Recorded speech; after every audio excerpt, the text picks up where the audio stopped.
AP सभी बच्चे जानते होंगे, एपी क्या है ना, अर्थमेटिक प्रोग्रेशन क्या है ये आप सब जानते होंगे, है ना।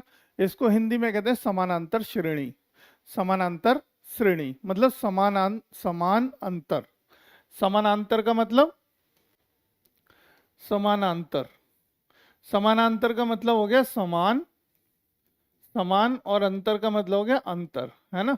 जिन श्रेणियों में अंतर कैसा हो, समान हो, उसे समानांतर श्रेणियां कहते हैं, यानी कि एपी कहते हैं। ठीक है, बस बहुत बहुत बहुत सिंपल सी है। बट यहाँ पे एपी ही जान लेना इनफ नहीं है, ठीक है। सिर्फ एपी समझ लिया इतना से काम नहीं चलेगा, हमें बहुत सारी चीजें पढ़नी पड़ेंगी।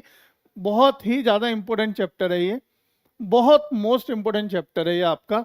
क्यों? क्योंकि इसमें देखो आपको एपी पढ़ने को मिलती है। अभी जब आप 12th में जाएंगे तो आपको जीपी, एचपी ये भी पढ़ने को मिलेंगी, है ना। ये भी पढ़ने को मिलेंगी आगे चल के, एपी, जीपी, एचपी। तो सरल अगर मैं बात कहूं तो सिंपल, सबसे सिंपल एपी ही है ना। एपी क्या होती है, मैंने कल इंट्रोडक्शन में बताया था कि जिसमें ऐसी श्रेणी जिसके हर पदों का डिफरेंस क्या हो, समान हो। सभी पदों का डिफरेंस क्या हो, समान हो। हर एक डिफरेंस, एक वैल्यू अगली वैल्यू कैसे आ रही है, प्रीसीडिंग वैल्यू में कुछ एक कांस्टेंट डिजिट ऐड होती है। कौन सी डिजिट ऐड होती है, एक डिजिट होती है ऐड। तो जैसे कि 2 हो रही है, अब यहाँ प्रीसीडिंग डिजिट में हमने 2 जोड़ दिया, 5 आ गया। फिर 5 में 2 को जोड़ा तो 7 आ गया, और 7 में हमने 2 को जोड़ा तो क्या हो गया, 9 आ गया। तो इस तरीके से हमारा क्या हो रहा है, प्रीसीडिंग डिजिट मतलब पहली वाली डिजिट में एक समान, एक कांस्टेंट वैल्यू, मतलब एक कह सकते हैं एक फिक्स्ड वैल्यू को जोड़ दिया जाता है, तो हमें आगे की वैल्यू मिलती है। अब बात करते हैं हम थे एपी समझ रहे थे। एपी क्या है, ऐसी श्रेणी जिसके अंतर क्या होते हैं, समान होते हैं, वो एपी कहलाती है। ठीक है, अब देखो इस क्वेश्चन पे आ जाते हैं।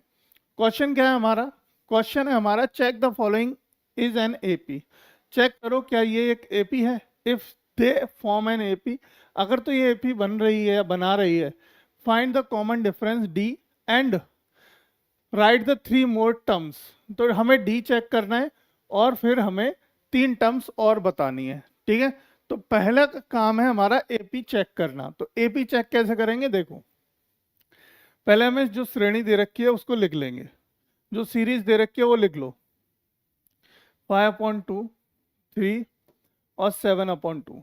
अगर देखो मैं इसे शॉर्टकट तरीका बताऊं करने का, शॉर्टकट तरीका यानी कि अगर आपको ये ऑब्जेक्टिव के रूप में क्वेश्चन मिलता है और ऑब्जेक्टिव में ही आपको आंसर करना है बिना लिखे, तो बहुत जल्दी कर सकते हो। देखो ध्यान से देखना, ये कितना है, 2 है, और ये कितना है, 5/2 कितना होता है, 2.5 होता है ना, 2.5 तो होता है। और ये कितना, 3, और ये कितना होता है, 3.5, है ना। तो अगला कितना होगा, 4, उससे अगला कितना होगा, 5, इससे अगला ये 4 हो गया, इससे अगला कितना होगा, 4.5, इससे अगला कितना होगा, 5। तो अगले नए 3 पद कौन से आ गए हमारे, ये वाले 4, 4.5, 5। ठीक है, और 4.5 को आप लिख सकते हो 4,9/2, 5 यही लिख सकते हैं। और डी यानी कितना कितना बढ़ रहा है, आधा आधा बढ़ रहा है। तो डी की वैल्यू कितनी आ गई, 1/2। तो डी की वैल्यू 1/2 और हमारा 4,9/2/5 आंसर आ गया ये। तो हमने कॉमन डिफरेंस देख लिया कि क्या बढ़ रहा है ना, क्या बढ़ रहा है ये हमने देख लिया। तो सीक्वेंस में क्या होगा, फिक्स्ड वैल्यू बढ़ रही होगी। क्या बढ़ रही होगी, फिक्स्ड वैल्यू बढ़ रही होगी। तो अगर तो फिक्स्ड वैल्यू आपने जान ली तो समझ लो डी निकाल लिया आपने। क्या निकाल लिया, डी। और डी क्या है हमारा, कॉमन डिफरेंस। क्या होता है, डी, डी होती है वैल्यू हमारी कॉमन डिफरेंस। तो कॉमन डिफरेंस डी है। अगर आपने ये चेक कर लिया तो फिर कुछ रह ही नहीं गया सीरीज में, आपने अच्छे से समझ लिया। ठीक है, तो हमने क्या समझ लिया कि ये एक एपी है, तो आप लिख देंगे yes this is an AP, this is in a form of AP and common difference d is equal to 1/2 and 3 more terms is this. 3 more term क्या हमारी ये है, 3 नई टर्म्स क्या हो गई, 4,9/2, 5। क्लियर।